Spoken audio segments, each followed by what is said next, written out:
Management. I'm the Deputy District Manager. I've been in the horse program for a lot more years than I'm going to ever admit to. And with me today is... I'm DeHart, and I have been in the Wild Horse and Burro program just for a few years in the adoption program. I'm out of Montana, but I currently am working for Eastern States. So we were asked to to tell stories, to tell how we got involved in the horse program and why the horse program, or BLM, is important to us. And I'm going to start. When I was in college, I was sitting at it was some type of dinner, and going on in the background was a commercial for the Wild Horse and Burro program. It was an adoption. And I saw that, and I said, one day, I'm going to do that. And everybody kind of looked at me, and they were like, you're crazy. You know, you live in Mississippi, that's not where the wild horses are. And I said, no, one day I'm going to do that. After I graduated from college, I was lucky enough to get an interview with the Bureau of Land Management. Did not start in the horse program, started as the receptionist for the office.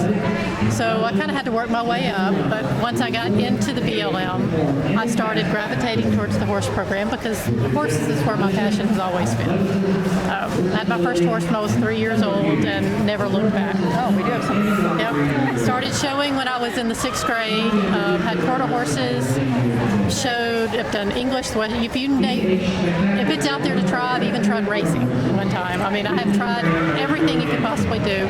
I've adopted a couple of wild horses, so I do have that too. But most of my horses have been domestic. But I've really enjoyed when I got into the Wild Horse and Burro program, or I got into the marketing side of it. And I was lucky enough, I've been able to see the program as a whole. I have been able to see the horses on the range and the horses being in the adoption program. And lucky enough that I work in the office, the Southeastern States District office, where we have an 11-state jurisdiction which covers the entire Southeast. And the majority of the horses every year are adopted from my office. We adopt between 25 and 30% of all the horses that are adopted nationwide each year. And we've pretty consistently been doing that for the past 20 years. So I've been to adoptions going up for the last between 20 and 30 years. I've been attending adoptions, and they've changed. The people haven't changed that come out. We still see people who want to come out, and you have some people who want to come out and just give a horse a home. You have some people who come out that are looking for a horse to ride on the weekends. You have some people who are looking for a horse that they might want to show.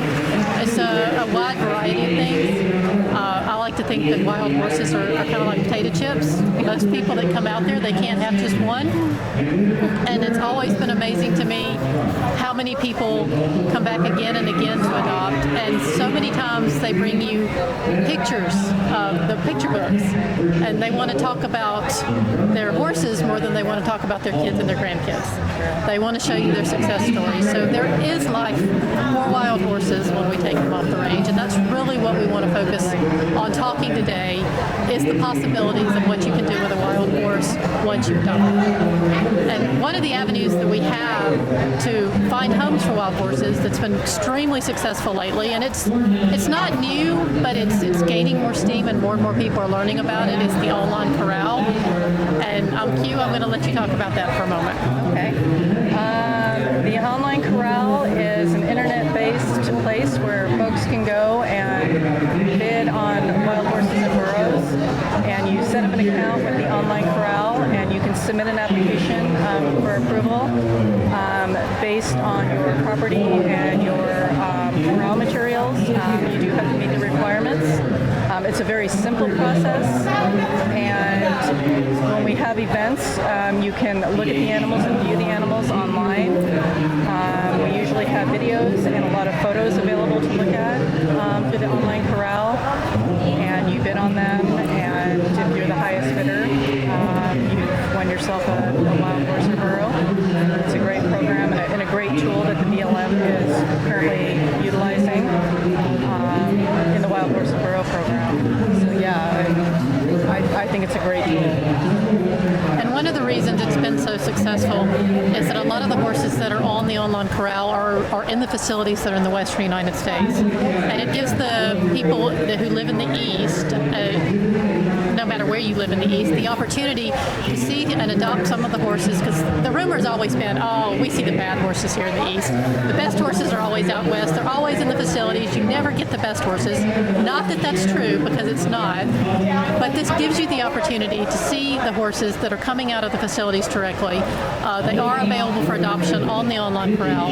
You can adopt them, and then you can choose based on the locations that are available to you to have that horse transported to a satellite adoption event that is within driving distance for you. Yes, I did forget to mention that. Yes, there are, typically you have choices of several pickup locations. It makes it very convenient for a lot of people that can't, drive out west to get a horse. So yeah, I did forget to mention that. So there, and when you're online, you can see the horses. I believe now we've been putting video of the horses online, so that you can see the horses move. When you get to the adoption, because we do the satellite adoptions, and here in the East, we have two offices that run the adoptions. We have the one in the Southeast, which is located in Flowood, Mississippi. We have the second office, which is located in Milwaukee, Wisconsin. And between the two offices, we probably do about 18 to 20 events per year, and it comes out to about one a month. I think the North takes a couple of months off, and I think we take the month of December off. But other than that, you can find a wild horse and burro adoption event once a month, somewhere probably within driving distance for you. At these satellite events, we typically bring in between 75 and 100 wild horses and burros, and we offer them up to the public that can come out and give the horses a home. We may have some of the online corral horses there that the people can come and pick up. And when you come out to pick up your wild horse that you adopted online, you can always, if you need more than one, and we all need more than one, you can pick out another one while you're there. Yes. As long as you have the qualifications that are on the application. Yep. So if you want to come out to an adoption event, so we've talked a little bit about adoptions, we've talked about online corral, and I want to talk a little bit about the different things that you can do with wild horses. I mentioned that I had adopted one, and mine was, she was a little different. She was adopted, she was a little buckskin, she was out of I want to say the Fox and Glove HMA. She was only about this tall. She was one of the smallest wild horses I've ever seen come through the program. And I thought, and she was 6 years old. And I thought, well, you know what? Yeah, she was 6 years old. She was only about this big. Petite, cute little thing. And I thought, pony for my children, because we were involved in 4-H. And I thought, this is going to be a breeze. I thought, I've seen all these people come in. They get these wild horses. We tell everybody to start with a young one. I should have followed my own advice. She ended up she recognized me as the one that was in charge. And we could do certain things with her. My kids did show her. We never did ride her. She ended up being a pasture ornament for the most part. But we showed her in halter in 4-H. She'd stand out. You couldn't do anything with her at home, but you take her away from home. She'd stand up just as pretty as you please in that arena and act like she knew what she was doing. Wow. Get her home, she'd go right back to being wild. But she knew the drill. She got it. Her name was Cat, for Cat Blue. But she got out one time and she knew she was the smartest horse I had in the barn. She knew the routine and she knew what everybody was supposed to do. And she had gotten out one time, she'd gotten through the fence, and she was like just waiting for me at the barn, like I'm supposed to be on that side of the fence, not on this side of the fence. But she was a lot of fun. But that was my first, and I thought, she's going to be so easy, and she was just fun. Isn't that something? I didn't realize that she would be that tiny at that age. Yeah, she was full grown. That for whatever, and I don't know why, a bunch of small ones were coming out of that herd. A year ago, I decided to, when in Rome, do what the Romans do, and decided I needed to adopt a Mustang too. So I went and adopted a yearling from Devil's Garden. Oh, you got one of those. Yeah, I got one of those. So how's it going? It's going great. She's smart and talented, and obviously too young to ride. Been doing a lot of groundwork with her. Trailer loading, getting up on pedestals, leading, because I'd like to be able to maybe lead her out on the trails to get her prepared for trail riding. She's been a lot of fun. She's been awesome. Super excited. Yeah, they make great horses. Trail horses, barrel racing. They do. 4-H, dressage. I think the list goes on and on. I think a lot of people don't realize that. You know, they just think of, I don't know what they think when they think of Mustang, but I think most people think that they can't be tamed. I think most people think that it's a wild horse and that they're all small and that they're skinny and that they're not smart. yeah. And most of that is not true. No, I agree. Most of it's that is not true. true. I mean, They're most of them- amazingly smart. They're amazingly smart. Yeah. I had an adopter tell me one time, he told me, he said, you know, the wild horses are really pretty smart. And he said, you know why? And why? And he said, because they have to be. He said, the ones that are still out there are the ones that have learned to survive. And so they are. The ones that we see in the adoption program are the ones that survived in the wild. And they are smart. And the herd mentality, I've always told people that the wild horses they're different than domestic horses. They don't think the same. They don't look at people the same because they weren't around us when they were young. But they tend to bond differently with their adopters. And what I've seen from my experience is they tend to bond primarily with one individual, or the one that works with them the most. They create a special bond with that adopter that typically lasts for the rest of their lives. Right. And it really, you see it not only in the horses' faces, but you see it in their adopters' faces. So these horses, I mean, they have a life, they have a purpose, and you can take them and do so many different things with them. Right. It's just willing to take a chance, willing to have some time, and to invest in the wild horses. Yeah. And what have you heard about like burros, like the wild burros? I mean, I've been told by adopters that they like to get them to like protect their ranches or their farms or their livestock. They use them for like packing, burro races. I've recently heard about burro races, which I've seen on social media. It looks like a lot of fun. I guess people run and they have little packs on them. And I'm not too familiar with burros. I'm not familiar with those either. Yeah. But the burros are so ugly, they're cute. You have to have a burro. What we see here in the Southeast is, I guess there's two reasons that I see a lot of people adopt them. One of them is they want them for pets. And the second reason is they want them for predator control. People who have herds of cattle or sheep, or if you have young or any calving or foaling, lambing, whatever it is, the burros can be worth their weight in gold protecting the young during that as well. foaling season. Yeah. So we have a lot of people that do that, and they want the wild burros for that because they said they're better at it. Yeah. It's the only time you will ever see a burro move fast. Yeah, the adoption events that I've been to, it's amazing how many people want to adopt a burro. They're so stinking cute that I just think they're just like, I've got to have one. Yeah. Or two. They also make great alarm clocks. That's true. My daughter, who's grown now, growing up, she always wanted, because burros come in unique colors. You have pink burros, you have blue burros, The spotted burros. the spotted burros. Yeah. You see the black burros, the brown burros, the ones with the stripe down their back. Yeah. She always wanted a pink burro because she was a girl. She wanted a pink burro, and I always threatened to bring one home. And my father-in-law was like, "No, I think don't you do connections this to do that, right? Yeah, Yeah, the connections. Probably could have found the pink one. I was like, yeah. I said, I'm going to get the pink burro and I'm going to bring it home. And I said, it's going to be the alarm clock for you until it dies. And he goes, please don't do this to me. Please. Because they get on a schedule and they know when you're supposed to feed them and when things are supposed to happen. Exactly. And they can be very loud when you get them off schedule. Yeah. Oh gosh, they're so cute. Yeah. Every adoption I've been to, it's like if you run out of burros, people are just super upset about it. They are. They're like, how come we don't have more burros available? You know, it's got to be those ears or something. I don't know. And we don't see as many burros typically at adoption events that we see horses because there's not as many burros in the wild. With the horses, we see more with the wild horses. So the horses are the ones we're primarily looking for the homes for. But with the burros need homes too. Burros and the wild horses. Right, yeah. And I think they're more prevalent in Nevada, and Arizona and California. That's where we see most of the burros coming from. But if you're interested in adopting a wild horse, and it's something you've been thinking about and you've kind of been on the fence, we've talked about the satellite adoptions, we've talked about the online corral. Let's say you adopt one and then you don't know what to do with it or you need help. There are lots of places that you can get help nowadays if you're going to adopt a wild horse. The Mustang Heritage Foundation, who is one of the partners for the Bureau of Land Management, has a lot of tip trainers.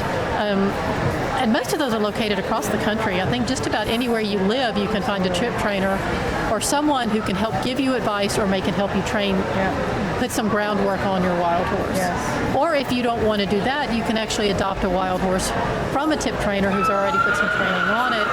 And that gives you a little bit of a step up and makes things a little easier for you as you're going through the process. Yeah, I think we do adopt a lot of animals from the Mustang Heritage Foundation, tip trainers, and we've got seemingly a lot of good tip trainers out there. People that are passionate about, the wild horses and the burros. I know of several burro trainers that do this through the tip program. Very successful. Yep. A lot of burros through Mustang Heritage Foundation. Great partnership with them. And if you happen to be in the area, I think we do have some tip trainers here this weekend who are going to be doing some demonstrations so you can get an idea and maybe even talk to some of them about their experiences with wild horses. But the wild horses, they have a place with people off the range. There is, if you have extra space in your barn, you have the perfect place for a wild horse, and you would be amazed and surprised at what a wild horse can do. Yeah, very versatile. Yep, love them. We've also got, so we talked about tip trainers now, we've talked about satellite adoption events, we talked about the online corral, and then there's some specialty programs out there. There's programs that work with, especially with veterans. Projects and who work with maybe inner city kids or disadvantaged youth, where they're teaming the wild horses with wounded veterans or with veterans or with children who may need some help.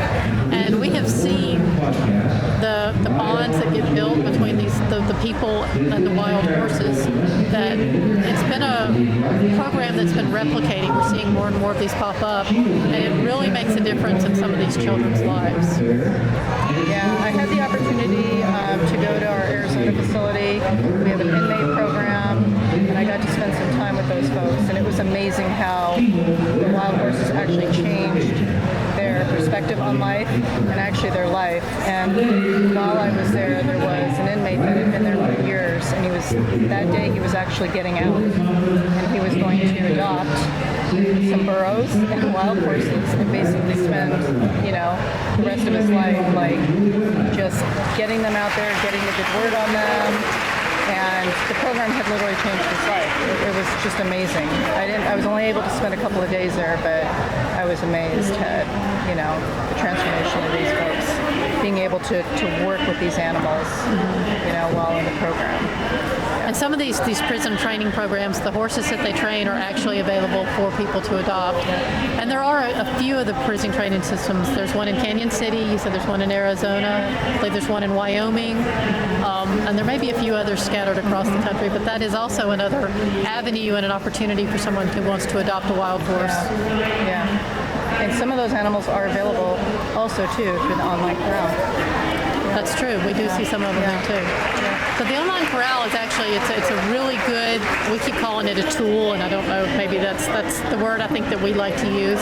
But it's a great place for you to go and look and see the wild horses and what's available out there, because there's always really nice horses there. A lot of times horses we don't necessarily see here in the East that you have an opportunity to adopt.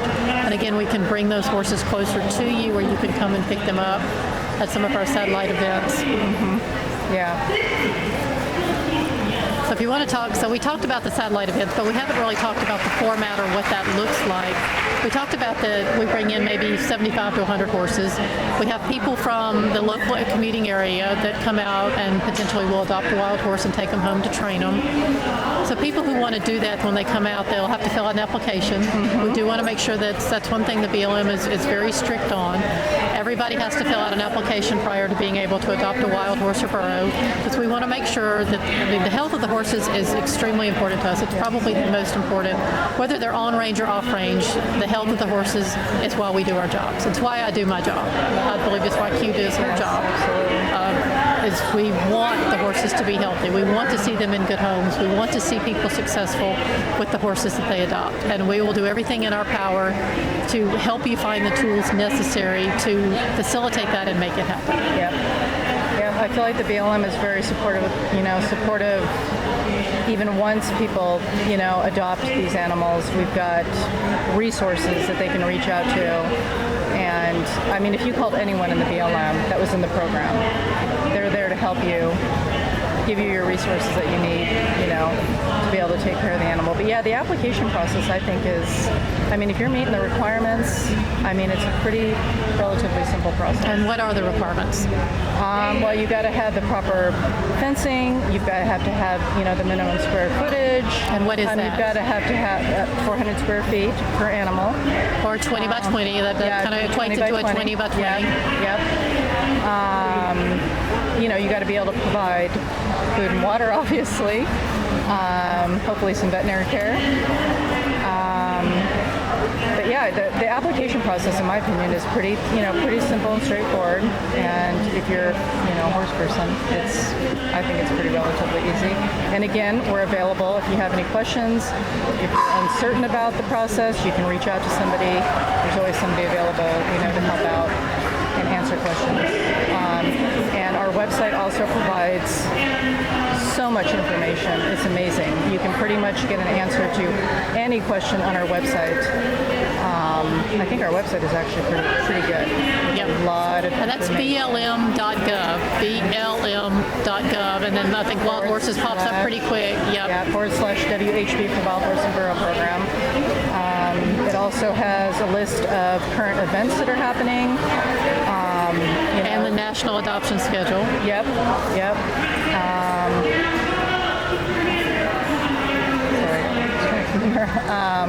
Website is a great resource. So when you're filling out the application, we talked about that there's a fence requirement and a fencing requirement and a height requirement. So basically you need a 20 by 20 area. It can be up to 100 by 100 or anywhere in between, but it needs to be a sturdy 6-foot fence for the adult horses and a 5-foot fence for the yearlings and for the burros. Yep. And when we say that you have to have a 6-foot fence, it does not mean that your whole facility has to be a 6-foot fence. That's correct. What that means is that when you first take the animal home, as a safety precaution for you and for the wild horse, you need to have somewhere that you can put it, that you can contain it, that it's not likely to get out of. Whether that's a round pen, a catch pen, some type of corral, you can use panels, you can build one. You cannot use wire mesh, you cannot use mop wire, you cannot use electric.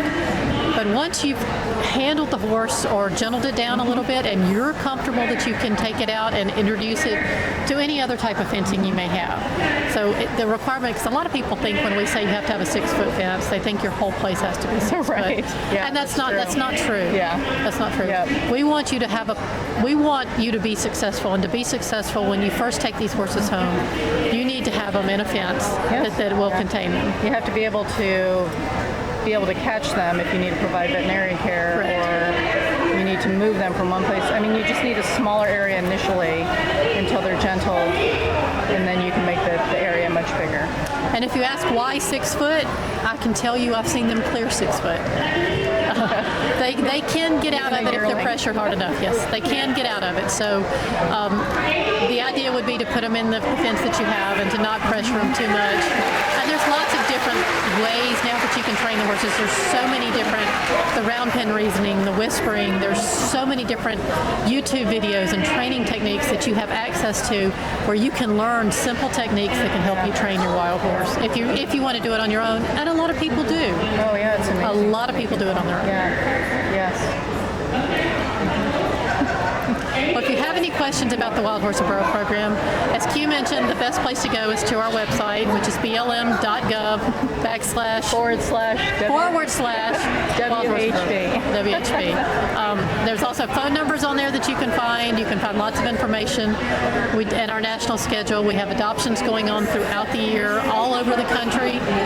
If you're interested in adopting or talking about the TIP program or finding someone to help you train a wild horse, we want to help connect you to those people, because we want the horses to be successful once we take them off the range.